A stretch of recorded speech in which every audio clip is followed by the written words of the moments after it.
A judge will now decide when a recall election takes place for Jackson County Executive Frank White. This is after a hearing today over two separate lawsuits consolidated for one hearing. One side argues the election should be this month or as early as possible. The other says it should be November. No cameras allowed today in the courtroom, but Fox 4's Hannah King was in Independence. I think that all the parties agreed today, except for the county executive. I think he's not going to agree there is.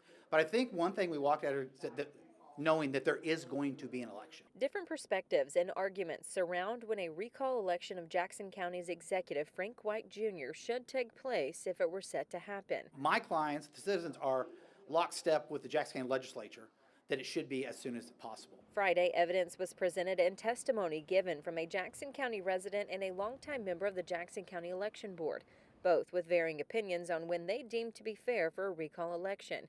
The election board say they are committed to conducting a fair election and have no position on the recall.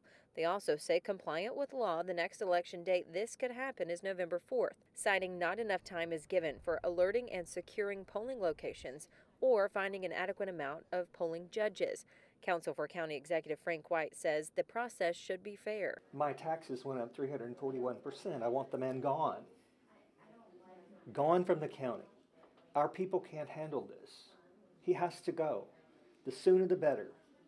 People are being rooted out of their homes by Frank White. Mark Anthony Jones is a plaintiff and unknowingly was called to the stand Friday. I'm one of those 60,000 people who still haven't got our tax assessment figured out for 2023. One side argues the charter states it should take place within 60 days of receiving the signatures or the next feasible date. Another says it's still an election and should fall on an already set election date. And if that 10 weeks is the issue, that date could be September 30th or October 7th. We don't believe we should fall back on, well, there's one in November, just wait. The people want a recall election. They want it expediently done. They want it quick. Others say there's harm in waiting and understand a recall election is rare. If they want to recall someone, they want to vote to take someone out of office, they don't want them to sit around for 4 more months, still doing things that they don't think they should be doing. And again, the judge wants to take the weekend to review what was presented on Friday before coming to a decision. A ruling is anticipated for Monday or Tuesday of next week. In Independence, Hannah King, Fox 4, working for you.